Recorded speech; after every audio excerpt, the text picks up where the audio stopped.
So picture this for a second.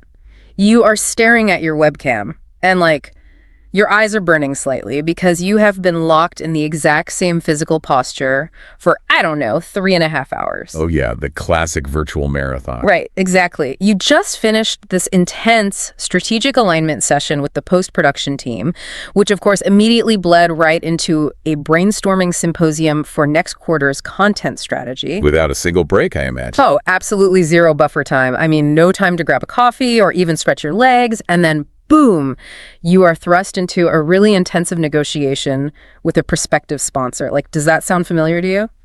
It's honestly the defining cognitive fatigue of our era, right? I mean, Yeah. we are functioning in this state of continuous high-stakes context switching. And there's no physical movement to separate the events. Exactly. And because we're constantly, navigating these digital rooms, the way we communicate in them has become our ultimate professional currency. It really has. So we've gathered a stack of sources for you today. We've got linguistic research papers on remote work dynamics, some behavioral psychology articles, and our primary text, which is this highly practical guide titled Mastering the Art of Virtual Corporate Discourse. It's a fantastic resource. It really is. Yeah. So our mission for this deep dive is to extract the advanced English lexicon required to project authority, eloquence, and just total poise in these online environments. The central thesis across all these sources is fascinating to me. The virtual environment strips away so many of the subtle tools we usually rely on to project confidence. Like what specifically? Well, we lose the firm handshake, right? We lose posture, the spatial dynamics of, say, sitting at the head of a table. You can't read a room's physical energy through a screen. That makes a lot of sense. You're just a square on a grid. Exactly. Yeah. So when you remove physical presence, you have to replace it with linguistic precision. The specific terminology you choose to deploy basically becomes your entire professional footprint. Yeah, before we delve into the actual mechanics of that vocabulary, though, I want to highlight something from the central guide that shows, we are all dealing with the exact same baseline absurdities here. Oh, the technical blunders. Yes. They outline a few technical blunders that act as the great equalizer in corporate culture. Think about the sheer panic of delivering an impassioned 2-minute soliloquy. Right. You are laying out this brilliant strategic vision, the committee is waiting with bated breath, and you finish your masterpiece with a perfect dramatic pause, only to realize you are on mute. A truly universal nightmare. I mean, you literally just poured your intellectual energy into the void. It's devastating. Or the inverse scenario, which I think is almost worse, honestly. Which one is that? Where you are actively listening, offering these continuous supportive vocal affirmations like, yes, excellent point, for an extended period. And then a colleague discreetly messages you in the chat to point out your microphone is deactivated. Oh, no. Yeah, you've just been bobbing your head in total silence like a mime the whole time. It's brutal, but it happens to the most meticulously organized executives. Those scenarios really highlight the underlying vulnerability of the medium. They really do. When the technology glitches or the pressure spikes, your vocabulary serves as your safety net. It maintains your professional demeanor when the digital infrastructure threatens to undermine it. Okay, let's unpack this. If our overarching challenge is replacing physical presence with linguistic precision, we need to look at how a meeting unfolds chronologically. Right, from the very beginning. Yeah. Think of a high-stakes meeting like a theater production. You're stepping onto a stage, right? You would never, ever start the play without doing a mic check or ensuring the stage lights are functioning. Right. The technical verification phase. Exactly. Before any brilliant ideas can be exchanged, the technical infrastructure has to be verified. And honestly, this phase is often where professionals inadvertently surrender their authority before the meeting even begins. I noticed this in the guide's recommendations. When you enter a digital lobby, the default instinct is to ask something casual, can you hear me? Or is my mic working? Which sounds completely normal, But the sources suggest elevating this entirely. Instead, they recommend asking, are my audio visuals coming through clearly? Or if you are presenting, is my screen sharing functioning seamlessly? Notice the psychological shift there. Yeah. Asking if your mic is working focuses on the hardware. Right. It almost sounds like a plea for technical support. But asking if your audio visuals are coming through clearly focuses on the transmission and the experience of the audience. It establishes an immediate expectation of quality. That's a great point.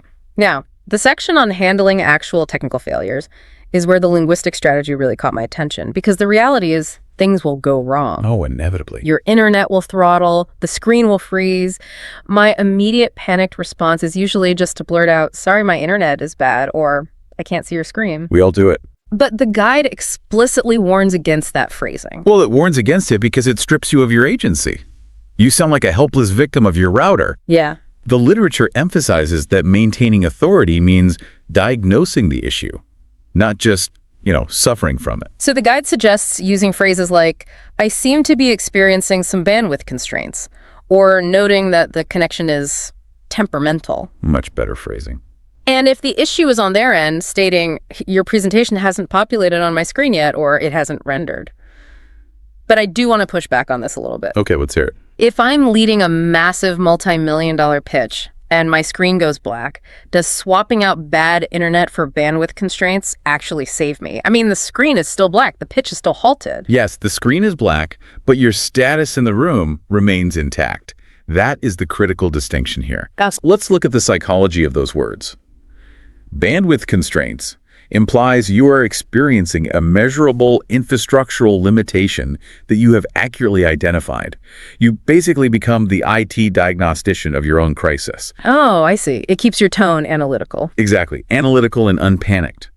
The technical failure doesn't infect your emotional state, which signals to the room that you are still in control of the situation, even if you temporarily lack the data stream.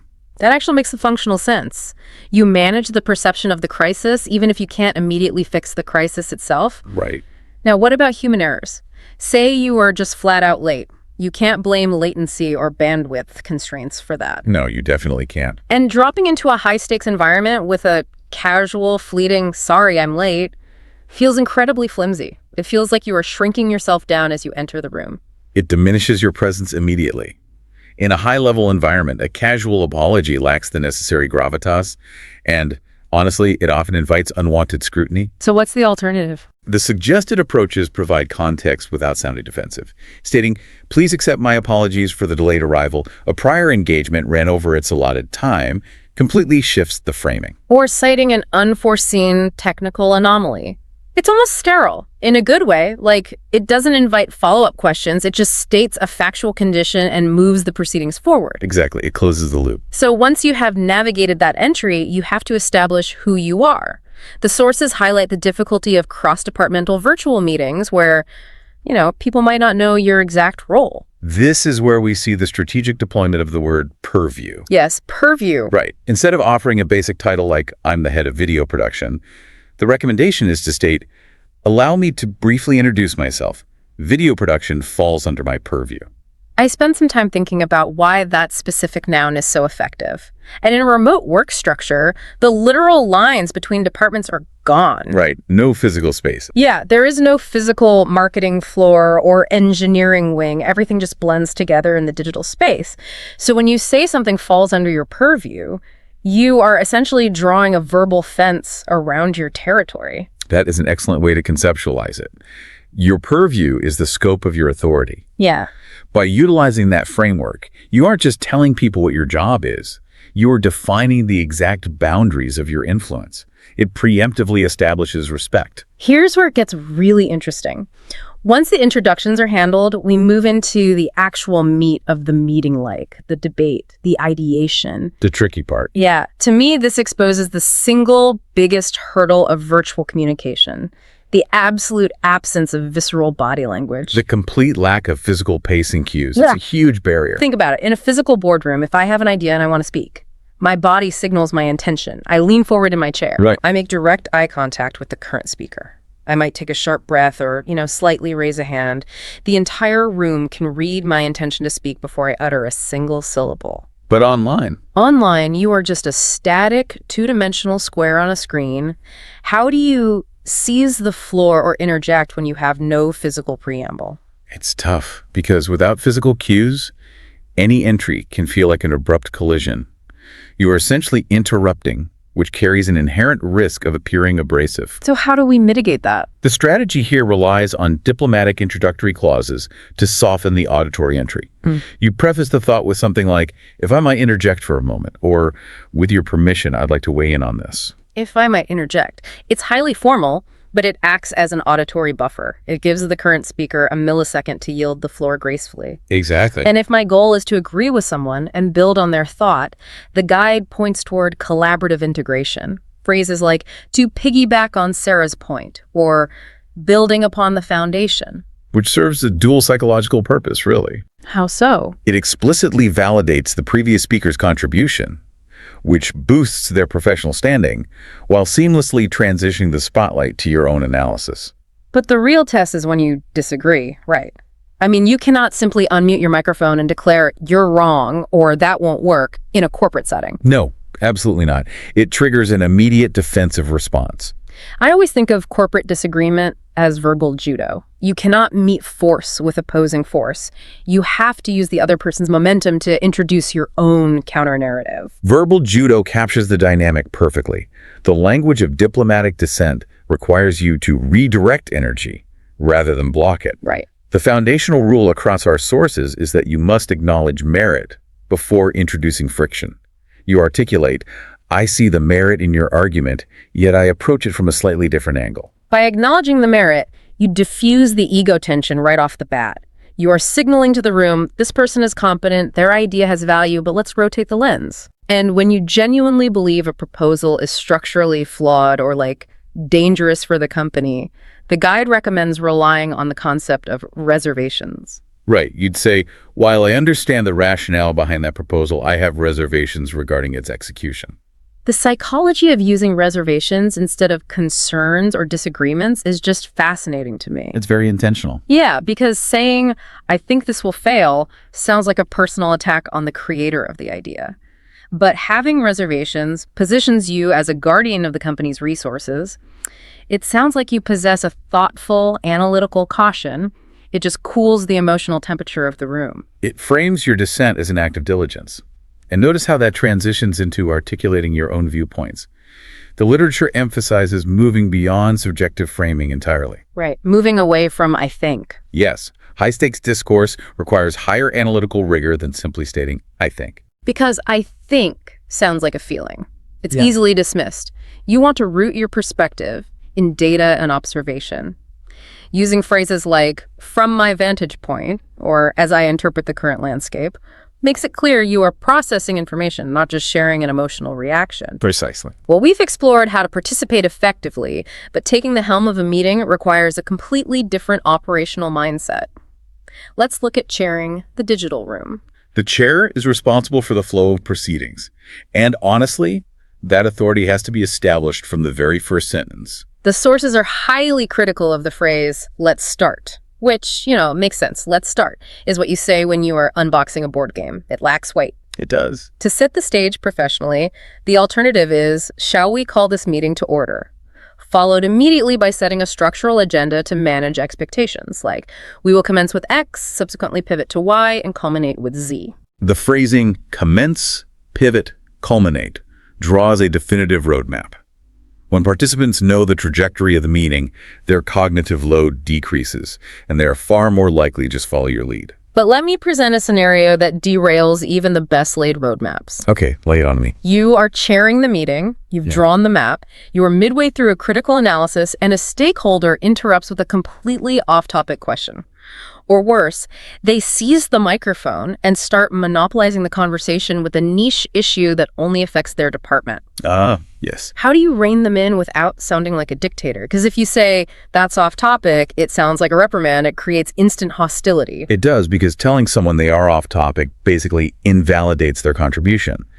The linguistic maneuver here involves categorizing the disruption as a tangential discussion. Tangential, right. A tangent touches the core subject, but projects outward in a different direction. You manage it assertively, yet politely, by saying, that's a highly pertinent question. However, in the interest of time, could we park that inquiry and revisit it during the Q&A segment? Park that inquiry. I'm incorporating that immediately. I mean, you validate their ego by calling the question pertinent, but you physically move the topic out of the current timeline. You contain the disruption without bruising their pride. Exactly. And for the monopolizers, the individuals who just will not yield the floor. You reframe your interruption as a service to the broader group.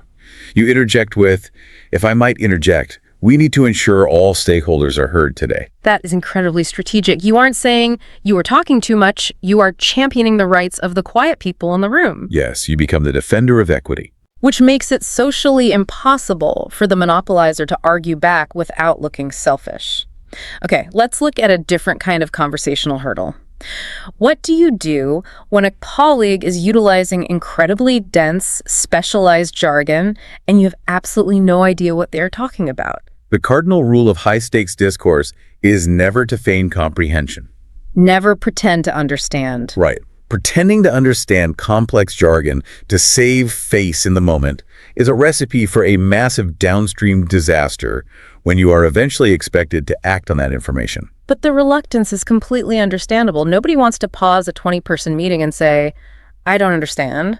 It feels like admitting an intellectual deficit. Which is why the advanced lexicon allows you to shift the burden of clarity back to the speaker without highlighting your own confusion. How do you do that? Instead of saying you don't understand, you request that they expand their thought. You utilize, could you perhaps elucidate that point further? Or would you mind unpacking the intricacies of that strategy? I see the utility there. By asking them to elucidate or unpack the intricacies, you are subtly flattering them. Very much so. You make it sound as though their concept is so profoundly complex and fascinating that it simply demands a deeper exploration. You maintain your status while forcing them to simplify their language. And the sources also suggest utilizing reflective listening to verify that clarity.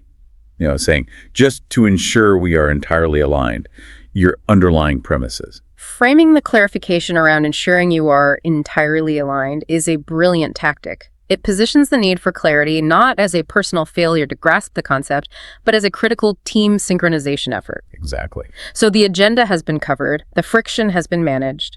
We reach the culmination of the meeting, which brings us to delegation. I find this to be the trickiest maneuver for many leaders in a virtual setting. Because the context is blurred. Yeah, everyone is sitting in their respective living rooms or home offices. The environment feels intrinsically informal, so barking direct orders feels jarring and strangely invasive. The spatial dynamic definitely complicates delegation. You cannot utilize a dictatorial tone when speaking to someone in their personal sanctuary. The phrasing must respect their autonomy while firmly assigning the task. Instead of a direct command like, I need you to do the data compilation, the guide leans into interrogative structures. Would you be so kind as to spearhead the data compilation? Or, my personal favorite, would it be feasible for you to draft the initial brief? The strategic value of would it be feasible is immense. It acknowledges that the professional on the other side of the screen has an existing workload and logistical constraints. Right. You are inquiring about their capacity rather than just demanding their labor, which ultimately fosters a much more collaborative working relationship. Speaking of wrapping up a meeting, we need to practice what we preach and bring this deep dive to its own culmination. True. Just as a meeting share synthesizes the final decisions, we need to establish our deliverables. Our goal was to map out how to replace physical presence with linguistic precision, and we've navigated the specific phrases that accomplish that. Yes, from managing the latency and bandwidth constraints of the digital lobby to utilizing interjections and requests to elucidate complex jargon. We've covered a lot. We have. We've explored how establishing your purviews has boundaries, how parking a tangential inquiry saves the agenda, and how framing tasks around what is feasible ensures the final deliverables are met. The actionable advice for you, the listener, is not to treat this like a vocabulary test. Do not try to force all of these structures into your very next digital meeting. The strategy is gradual integration. Yes, start small. Pick just 2 or 3 concepts. Try swapping out I think, from my vantage point, or deliberately use the phrase bandwidth constraints the next time a slide deck refuses to load. By seamlessly weaving just a few of these precise structures into your natural cadence, you will noticeably alter the way your authority is perceived in that digital room. So what does this all mean? Ultimately, it means that eloquence in a virtual environment is not an innate talent. It is a highly deliberate, practiced skill. It requires the courage to test these verbal frameworks and the resilience to refine them over time. But if we extrapolate this to the broader trajectory of corporate communication, it raises a rather provocative thought about the future of these digital spaces. Oh, like what? Well, we know that artificial intelligence is already being integrated into meeting platforms to transcribe our conversations and summarize action items. Right, the automated meeting notes. Exactly.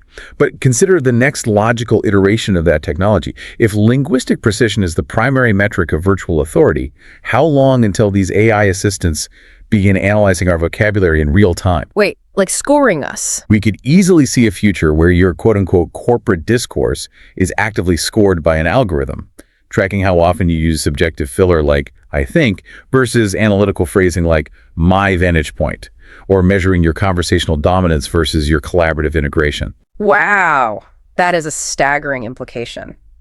The precise lexicon we are discussing today might not just be a soft skill to influence human psychology.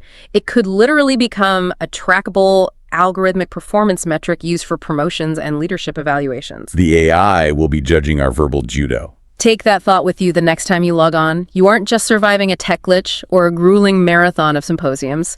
You are stepping onto a highly monitored stage, and you need the exact right words to command the room. Thank you for joining us, and we will catch you on the next deep dive. Have you ever noticed how, like, a 1-hour virtual meeting just feels infinitely more exhausting than a 1-hour meeting in a physical conference room? Oh, absolutely. It is a completely different experience. Right. And you sent us this really fascinating stack of research and personal notes this week on the psychology of virtual corporate discourse. Yeah.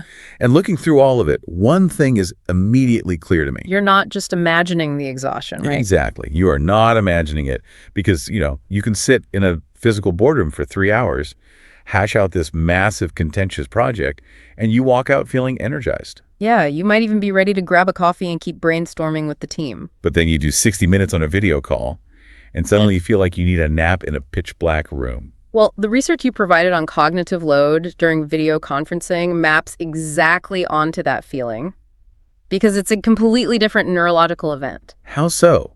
Like, what is actually happening in our brains? So, in a physical space, our brains are passively processing thousands of micro cues without us even dedicating conscious thought to them. Right, like body language and stuff. Exactly. We see someone shift their weight in their chair, or we notice the subtle change in their breathing right before they speak. Or just catching a shared glance across the table. Yes, that momentary glance communicates volumes about the room's temperature.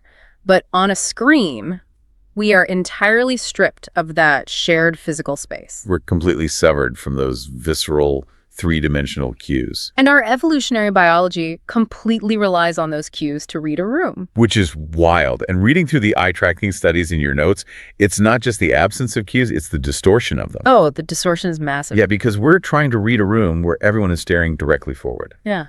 And in nature, a sustained, direct gaze from multiple individuals. It's processed by our brains as a threat. Exactly. It's a biological threat.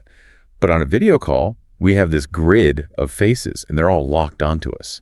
It creates this continuous mutual gaze. It's no wonder our cortisol levels just completely spike. Add in the latency, the bad lighting, the frozen screens. Micro expressions are just obliterated. They really are. The cognitive processing power required to just interpret tone and intent over video is immense. I feel like you're essentially acting as a human server, just constantly buffering and decoding who is actually paying attention, who is confused, and who is secretly answering emails on their other monitor. That is a perfect analogy, and what the sources illustrate so brilliantly is how that persistent cognitive overload fundamentally alters our behavior. Right, because we don't have the physical context anymore.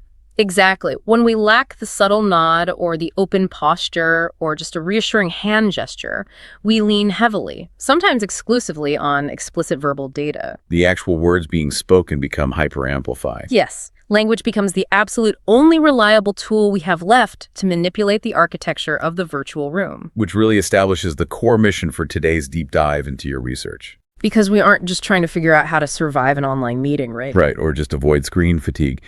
The through line in these notes is mastery. Absolutely. We're looking at how to wield language to manipulate the underlying psychology of the virtual space. When those physical cues are gone, you have to master a completely new linguistic architecture. A whole new skill set. It really is. So our roadmap for today, we need to figure out how to shut down overt hostility, break the deadlocks of silence, dismantle groupthink, and survive cross-cultural global impasses. All using absolutely nothing but carefully curated words. It is a phenomenal challenge. It is, because the stakes in these virtual scenarios are inherently high. We are talking about high-performing teams trying to execute really complex strategies across digital divides. Right. And to navigate that, we have to look at the causality of how communication breaks down in the first place. Yes, because we can't even begin to talk about building consensus or negotiating globally until we understand the immediate, visceral reaction when a virtual interaction devolves into outright, overt hostility. Defeating that hostility is literally the prerequisite for everything else. It really is. So let's start exactly there. Because the psychology of conflict in a virtual setting is, honestly, totally warped. It mutates so quickly. Yeah, because in a high-performing team, conflict is ubiquitous. It's normal, and frankly, it's necessary. You want friction. Friction means people actually care about the outcome. Exactly. If there's no friction, there's no innovation. But virtually, that healthy friction seems to devolve into passive aggression or just overt aggressive hostility, so much faster than it would in person. And the mechanism behind that rapid devolution is precisely that missing physical context we just talked about. Like the tribal reassurance. Right. Think about a physical conference room. If I disagree with your Q3 projections, my body language might soften the intellectual blow. You might lean in, keep an open posture. Exactly. I might offer a collaborative, reassuring nod, even as I fundamentally challenge your data. I'm signaling, physically, that we are still part of the same tribe. But on a screen, all of that tribal reassurance is just gone. It vanishes. So a challenge to the data often just comes across as a cold, disembodied personal attack. Let's ground this in a scenario from the sources, because this is terrifying. It happens all the time, though. It really does. So imagine you are on a video call and you're presenting a major strategic pivot for your department. You spent weeks compiling this. You're fully exhausted. Right. And suddenly, a colleague unmutes themselves, interrupting you, and explicitly challenges your competency right there on the call. They don't just question a number. No, they claim your entire data set is fundamentally flawed. It is a profoundly jarring, almost violently disruptive experience in a digital environment. Because it triggers that biological threat response we talked about. All those little squares on the screen suddenly lock onto you. You can literally see 30 people waiting for your reaction in high definition. It's like a digital gladiator arena. The biological instinct, the absolute human default when facing perceived public humiliation, is to fight back. Your amygdala just completely hijacks your prefrontal cortex. Yes. You want to defend your work, defend your intelligence, and just counterattack the person who humiliated you. Yet the research insists that giving into that instinct is professional suicide. So how do you physiologically and linguistically stop that biological reaction? Well, first you have to understand that the biological reaction is designed for a physical threat, not a digital one. Okay, so fighting back physically makes sense, but digitally it fails. Exactly. If you succumb to the provocation and become defensive, you instantly lose the room. The room stops looking at the data and starts looking at your emotional instability. Wow. So what's the alternative? The mastery level reaction, the cognitive circuit breaker that halts that biological instinct, is an active technique we refer to as linguistic decoupling. Linguistic decoupling. Let me guess, based on the phrasing.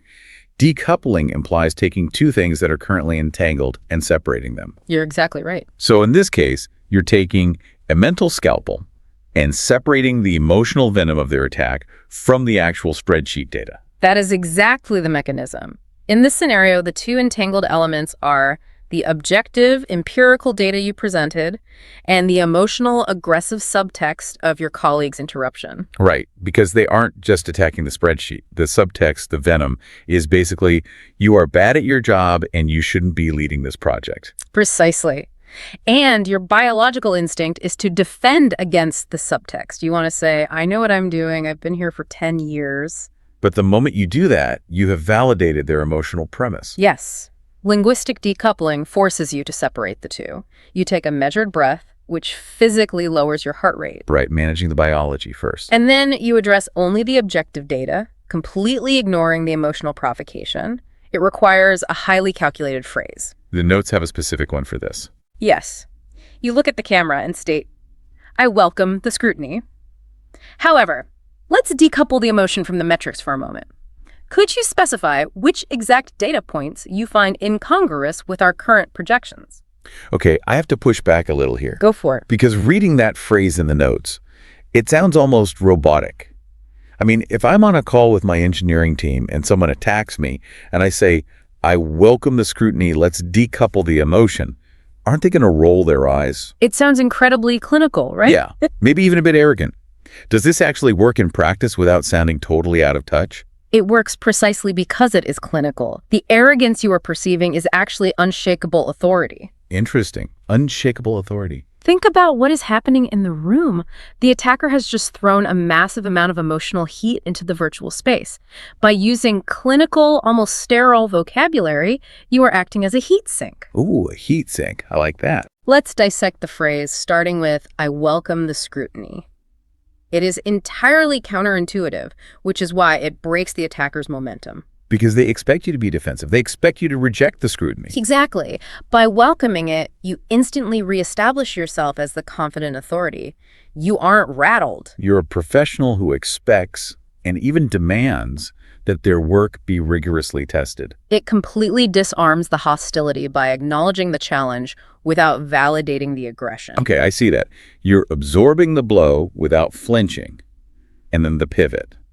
Let's decouple the emotion from the metrics for a moment. Yes, the decoupling. You're literally calling out what they are doing, being emotional, but you're doing it in this highly objective vocabulary. You aren't saying, stop being so aggressive, which would just escalate the fight. Because saying stop being aggressive is an emotional accusation. It invites a counter-accusation. Right, they just say, I'm not aggressive, you're just overly sensitive. Exactly. Now you are arguing about personality traits. Saying, let's decouple the emotion from the metrics is an observation of process. You are diagnosing the communication breakdown clinically. It's so emotionally detached. And this brings us to the final part of that phrase, which is where the true power lies, and where you force the attacker onto the defensive.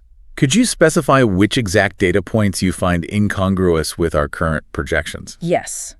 You are dragging them out of the emotional mud and forcing them onto the dry, unforgiving ground of actual mathematics. It shifts the power dynamic entirely. It really does. When someone attacks you vaguely by claiming your data is flawed, they are relying on the shock value of the interruption to do the heavy lifting. They are relying on the vibe of incompetence. By asking them to specify the exact incongruous data points, you strip away their emotional cover. Suddenly, they have to scramble to provide empirical evidence on the spot. And if they were just attacking you to be hostile or to score political points on the call, they almost certainly do not have those specific data points locked and loaded. No, they usually don't. They just wanted to throw a bomb and watch you sweat. Precisely. And more importantly, the rest of the virtual room watches this entire dynamic unfold. They see the attacker fumbling for numbers. While you remain unflappable, objective, and relentlessly focused on the metrics, you haven't just neutralized the hostility, you have actively elevated your own leadership presence. You have demonstrated that you can regulate your own nervous system under pressure. It really is linguistic judo. It's a great way to think about it. You're using their aggressive momentum, stepping out of the way and letting them fall face first into a pile of data they don't have. Exactly. But here's where the causality of the room shifts. Right, because if you successfully execute that and you defeat the loud objector, the natural consequence is that the room often goes completely quiet. Nobody wants to be the next person to get systematically dismantled. Which leads us perfectly into the next major theme in your research: silence. Because moving from the loud objector to the quiet saboteur is just as dangerous, if not more so. It is arguably much more insidious. Overt hostility, as aggressive as it is, gives you a tangible vector to react to. It is energy. Right, you can work with energy. But silence gives you a void. And in corporate discourse, we refer to the intentional use of this void to halt progress as stonewalling. Let's define the mechanics of stonewalling in a virtual space. Because they aren't actively attacking the project. They aren't throwing bombs. No, they're just absorbing all the energy. I like to think of it as a digital Faraday cage. You keep pumping energetic momentum into the room, trying to get a decision made, and the stonewaller just absorbs it and kills the signal without leaving a trace. That is a brilliant mechanical metaphor. They are isolating the project from momentum. And visually, what does that look like? Visually, on a video call, stonewalling is unmistakable once you learn to identify it. It's the colleague with crossed arms, physically leaning back from the camera, creating distance between themselves and the screen. It's the permanently muted microphone. Yes. And when directly addressed, it's the one-word non-committal answers. Fine, sure, whatever you think. It is the absolute, immovable refusal to contribute to any sort of consensus or shared risk. It just kills the timeline. You're trying to drive a project forward, and they are ensuring it dies a slow death by apathy. But how do you confront someone who isn't actually doing anything technically wrong? That's the challenge. Because you can't report someone to HR for leaning back and saying, sure, they have plausible deniability. That plausible deniability is their primary weapon. And the solution is direct, empathetic confrontation that removes that cover. Confrontation. That sounds risky. You cannot ignore a stonewaller, hoping they will eventually participate.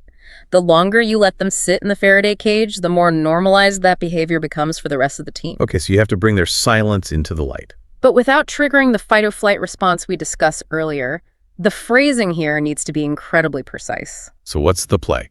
You might pause the meeting and say, I'm sensing some unspoken reservations regarding this paradigm.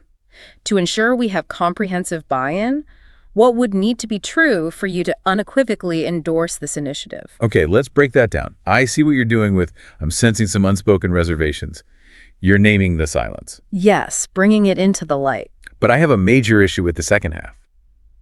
What would need to be true for you to unequivocally endorse this initiative? Why is that an issue? Doesn't asking them what needs to be true give the stonewaller all the leverage? You're basically handing a hostile hostage taker a blank check to make whatever demands they want. It might intuitively feel that way, but if we look at the psychology of negotiation outlined in the sources, it's actually a sophisticated reframing tactic. Reframing how? Think about what a stonewaller is actually doing.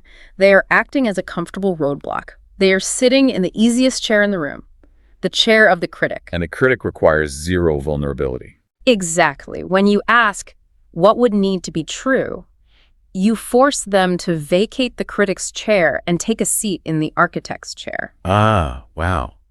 You are making them responsible for the blueprint. Yes. They can no longer just sit there and silently radiate disapproval. They are now explicitly responsible for helping build the bridge they were attempting to block. But what if they just ask for something crazy? If they respond with an impossible demand like, well, it would need to be true that the budget is increased by 200%, they have just revealed that their objection is mathematically unreasonable. Which destroys their credibility with the rest of the room. Precisely. But if they give a real parameter, it would need to be true that my team gets an extra week for QA testing.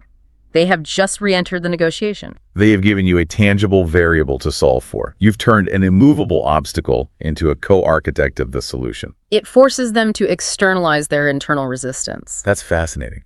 And it leads us directly into the broader mechanics of formal negotiation in a virtual setting. Which is incredibly difficult. Because whether you are negotiating a timeline with a stonewalling colleague or negotiating a massive vendor contract over Zoom, the psychology of the virtual medium itself actively works against you. It does, and it largely comes down to how human beings process latency and silence. We mentioned earlier how the lack of physical cues causes cognitive overload and spikes cortisol. Well, silence on a video call is the absolute peak of that neurological overload. Let's compare it to a physical boardroom again. Okay, let's say we're in a physical room. In a physical space, silence implies contemplation. If I make a final contract offer and you sit back, cross your arms, and look thoughtfully at the ceiling, the silence might be heavy, but it feels incredibly natural. Right, because I can visually verify that you are processing the information. I can see you tapping your pen. I can see your eyes moving as you calculate the numbers. The silence is occupied by physical thought. But on a video call, silence induces immediate biological panic. The moment the audio drops to absolute zero, our brains scramble to diagnose a technical failure before diagnosing a social one. Did my Wi-Fi cut out? Did their screen freeze? Are my AirPods disconnected? And once we verify the technology is working, the social panic sets in. Did I just deeply offend them? Was my offer so insulting they aren't even going to respond? It's so true. 10 seconds of silence on a video call feels like an absolute eternity. It feels like falling down an elevator shaft. And reading your notes, this panic is exactly what leads to the phenomenon of negotiating against yourself. Yes.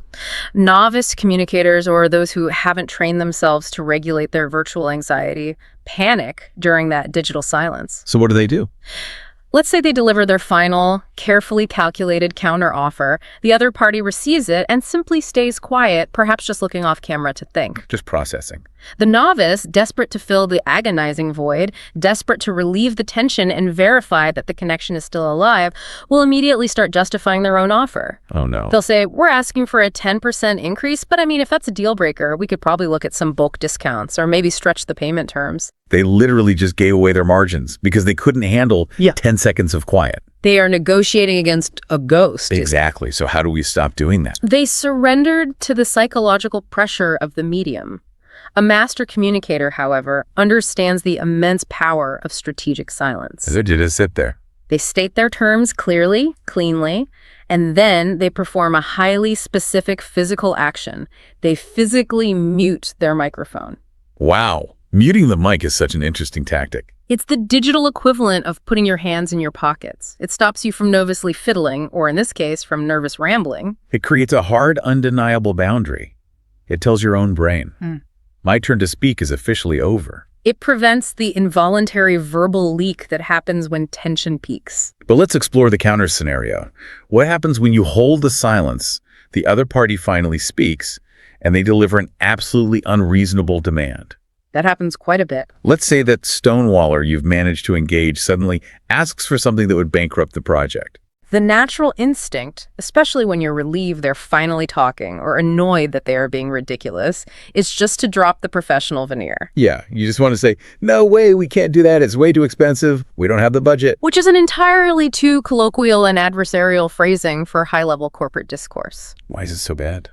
A flat, conversational rejection like that shuts down the collaborative momentum you just worked so hard to build. It invites that overt hostility we discussed in the first section. You're essentially telling them their idea is stupid. Yes.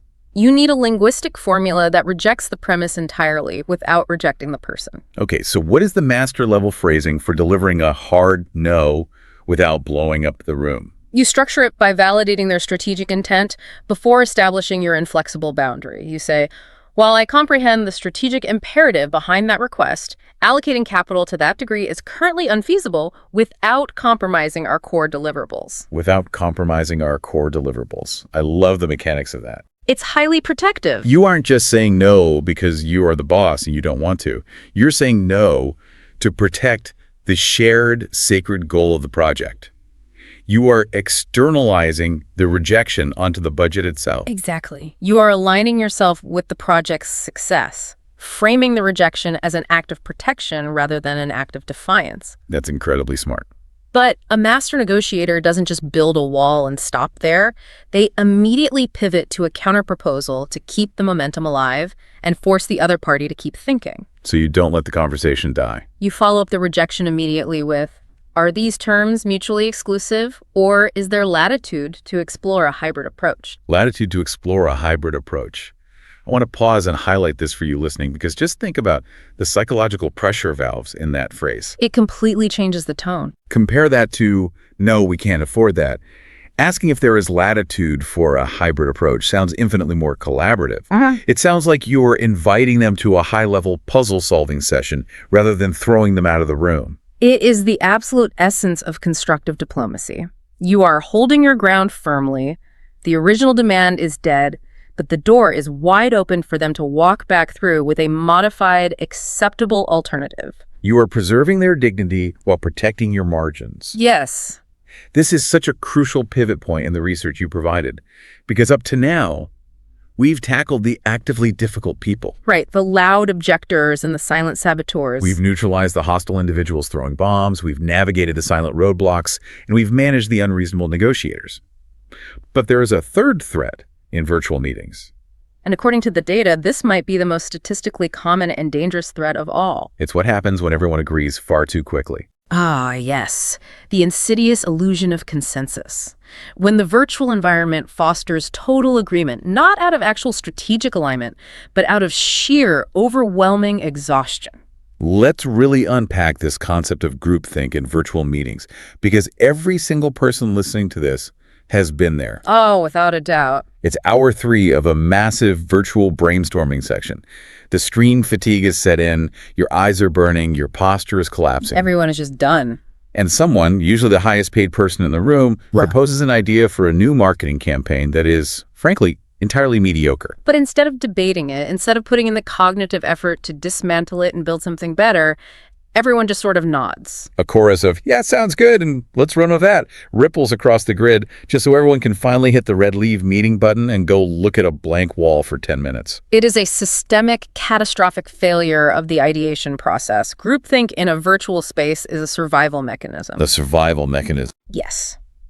It occurs when the biological desire for escape, the need to truncate the immense cognitive load of the meeting, overrides the professional mandate to make rational, inspired decisions. People simply defer to the loudest voice or the most senior title to terminate the interaction. Exactly. So if you are the person running this meeting, if you are the facilitator responsible for the actual outcome, how do you fight that biological urge to escape? Because trying to force exhausted people to be highly creative and critical is like trying to wring water from a stone. You cannot simply demand creativity. The facilitator must explicitly and artificially construct an environment of deep psychological safety. Artificially constructed. Yes. In a physical room, that safety might be built through informal chats by the coffee machine before the meeting starts. Virtually, you have no informal preamble. You just log on and boom, you're in the meeting. You cannot assume safety exists. You have to formally declare it. The ultimate goal here is to foster lateral thinking. Lateral thinking. The process of solving problems through indirect, non-linear creative approaches, right? Not just iterating from A to B to C, but looking at the problem from an entirely different dimension, like Z. Exactly. And lateral thinking inherently requires risk. It requires proposing ideas that might sound absurd, inefficient, or wildly out of scope at first glance. Which is terrifying on video. To get people to take that professional risk in a virtual panopticon where every face is watching them, you have to formally inaugurate the session with a protective linguistic framework. How do you do that? You state clearly, deliberately, and upfront. For the duration of this ideation phase, we are going to suspend all judgment. I want us to embrace lateral thinking and stress test every assumption we have. It's almost like you are casting a spell over the virtual room. For the next 20 minutes, the normal rules of corporate hierarchy, budget constraints, and criticism do not apply. It creates a protective bubble. I love the analogy in your notes that compares a brainstorming session without psychological safety to walking through a minefield. Nobody wants to take the first step. They don't want to suggest an unorthodox idea and have it immediately blown up by the CFO. But here's the practical friction. Even if you boldly declare that the room is safe and judgment is suspended, how do you get the deeply introverted engineers or analysts to actually walk into that minefield? Especially when the extroverted sales directors are inevitably dominating the audio bandwidth. Exactly. This is where amateur facilitation fails and master facilitation begins. It brings us to the critical concept of equitable airtime. Ensuring a deliberately fair and impartial opportunity for all participants to speak. In a physical room, a good facilitator can make warm eye contact with a quiet participant, offer a small smile, and physically gesture to them to gently pull them into the flow of conversation. But virtually, you lack that physical gravity. You have to be much more explicit. You have to actively, linguistically curate the conversation. But my instinct would be to just call on them. To just say, hey, David, you've been pretty quiet over there on the second screen. What do you think about this marketing push? Oh, that is... But based on the cortisol research we discussed, that is probably a terrible idea, right? That just puts a spotlight on them and triggers a panic response. It is the worst possible facilitation technique. Ambushing an introvert with a broad, unstructured demand for an original thought is a guaranteed way to get a panicked, non-committal answer. You are asking them to formulate a thesis on live television. Instead of ambushing them, you use a technique that validates their specific expertise and asks for their reaction to a tangible piece of data already on the table. Give us the phrasing. You say, Sarah, you have a uniquely analytical vantage point on supply chain logistics. How does this proposal resonate with you? How does this proposal resonate with you? That is such a fascinating, subtle shift from, what do you think? It is a profoundly different cognitive request. What do you think? Demands that the respondent construct a logically sound, defensible argument from scratch. Right. How does it resonate? Asks for an impression, a feeling, a professional instinct. It lowers the barrier to entry for speaking. And furthermore, by prefacing it with, you have a uniquely analytical vantage point, you have validated their presence and authority in the room before they even unmute their microphone. You've built them a secure platform from which to speak. You're essentially signaling to the rest of the room, quiet down. We specifically need Sarah's brain to solve this specific variable. That destroys the groupthink dynamic because you are explicitly importing a different, specialized perspective. It curates safety and diversity of thought simultaneously. But let's play this out. What happens when Sarah, feeling perfectly safe, proposes an idea that is genuinely structurally terrible or incredibly risky? Because lateral thinking produces bad ideas too. Right. You just told everyone to suspend all judgment and embrace lateral thinking. So how do you or anyone else critique her bad idea safely without instantly destroying the psychological safety you just spent 10 minutes building? This is one of the most delicate maneuvers in virtual discourse. To dismantle an idea without dismantling the contributor, we introduce a classic rhetorical device. Okay, I think I know this one. It is absolutely vital when physical reassurances are absent. We invoke the idiom to play devil's advocate. Right, the concept of expressing a contentious or contradictory opinion to test the strength of an argument without necessarily believing the objection yourself. Yes. In a virtual brainstorming session, it acts as the ultimate rhetorical heat shield. A heat shield. When a colleague proposes a highly risky or flawed approach, you absolutely cannot attack the idea directly. You invoke a fictional, invisible third party, the devil's advocate, to do the attacking for you. So mechanically, how does that sound when the microphone is live? You validate the attempt at lateral thinking and then introduce the proxy. You say, that's a highly unorthodox approach, which I deeply appreciate. Let me play devil's advocate for a moment just to stress test its viability. What happens if our primary vendor in Southeast Asia is disrupted under this model? Let's really look at the psychological mechanics of that.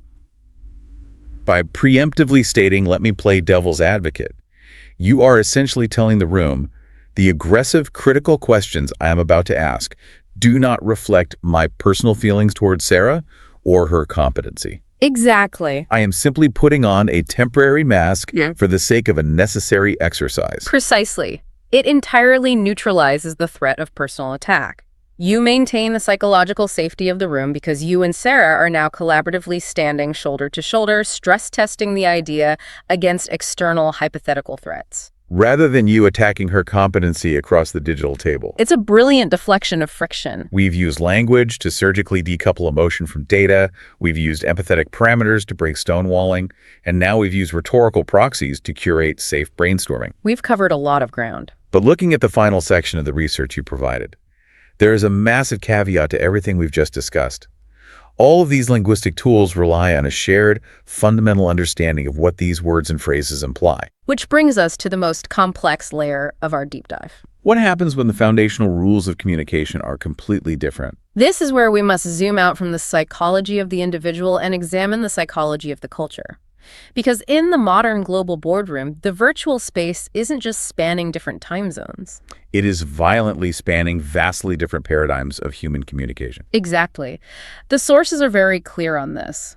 While corporate English might be the global lingua franca, the common language we all agree to use in these multinational teams meetings, the actual utilization and interpretation of that English varies wildly. Wildly across different cultural operating systems. It is a critical, often fatal distinction for international projects. Simply speaking, the same vocabulary does not mean you are transmitting the same meaning. So how do we navigate this? To navigate this, the research divides the virtual globe into two broad behavioral categories: low context cultures and high context cultures. Let's establish these definitions deeply because this is where so many projects die.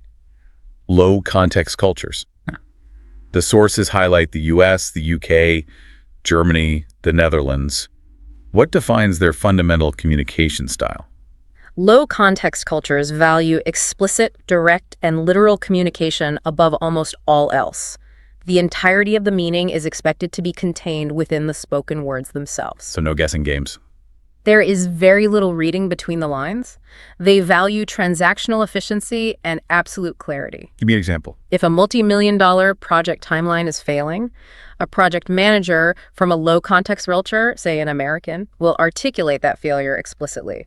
This Q4 timeline is totally unrealistic given the current supply chain. We need to scrap it and start over. It's highly efficient. There's zero ambiguity. You know exactly where the project stands. But then we have high-context cultures. Japan, South Korea, much of Latin America, and the Middle East. How do they operate differently? In high-context cultures, The spoken words are only a tiny fraction of the actual message.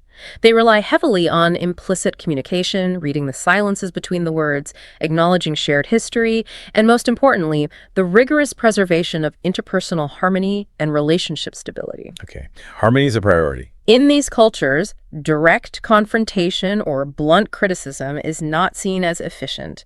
It is viewed as abrasive, socially immature, and deeply personally insulting.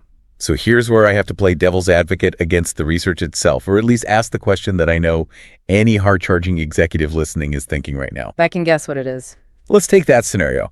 You have an American project manager on a video call with a Japanese engineering counterpart. The American looks at the spreadsheets and mathematically knows the project is doomed. Right. If they use that low-context approach, this is unrealistic, scrap it. Isn't blunt clarity just objectively better for the company's bottom line than dancing around the issue?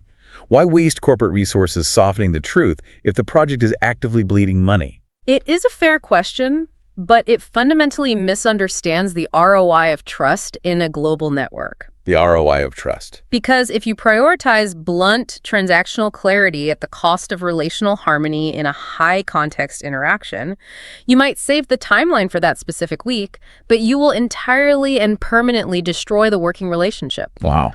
In high-context cultures, forcing a public loss of face making someone admit blunt failure on a group video call is catastrophic.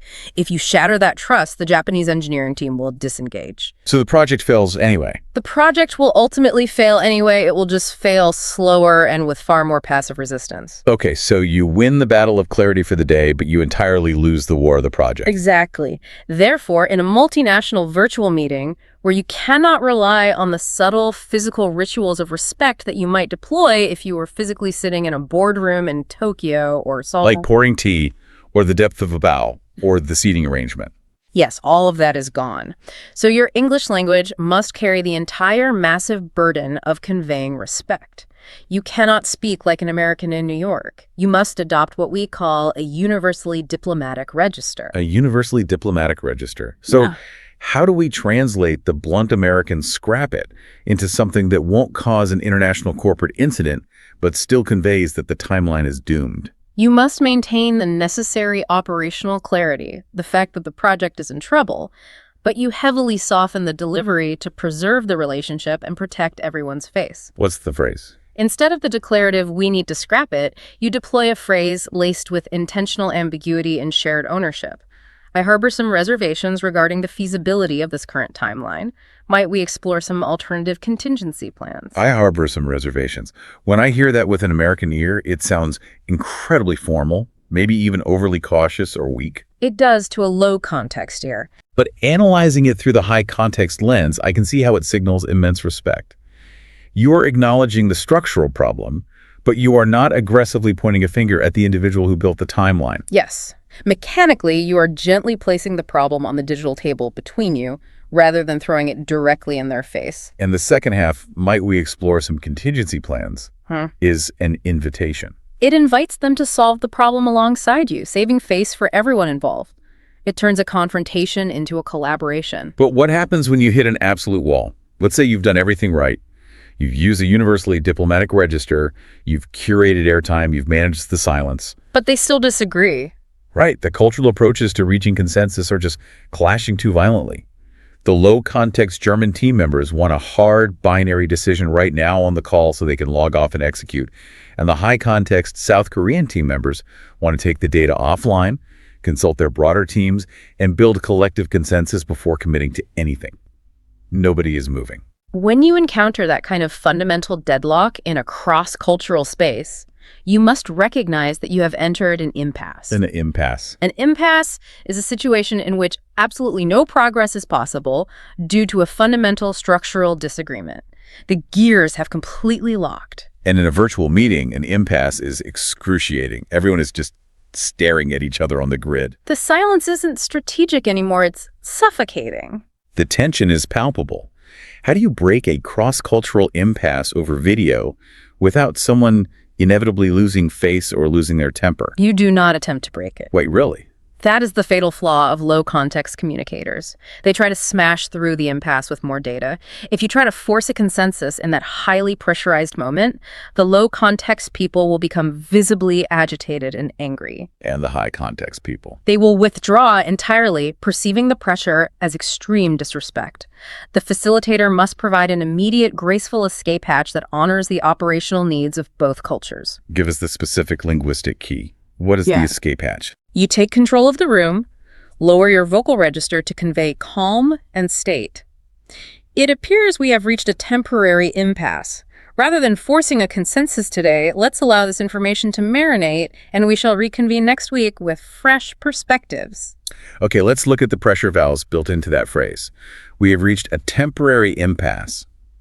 By explicitly labeling it as temporary, you are signaling to the room that this isn't a failure of the team. It's just a standard mechanical pause in the process. Correct. Yeah. You are removing the panic of failure, and then you deploy the crucial idiom to allow this information to marinate. Like soaking meat in a complex marinade. I actually love that. It's a wonderful, universally understandable culinary metaphor that translates beautifully across cultures.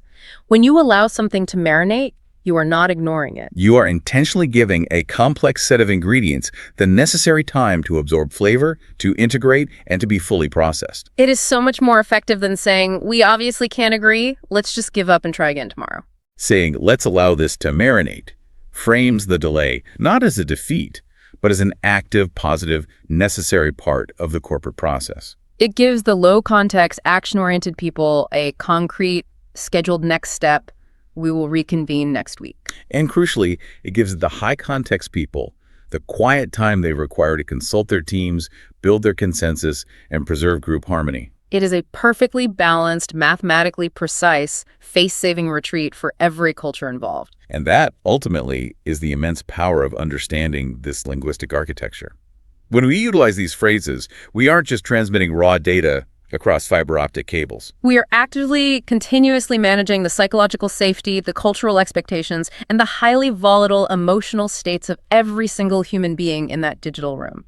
Which brings us to the end of the roadmap you laid out in your notes.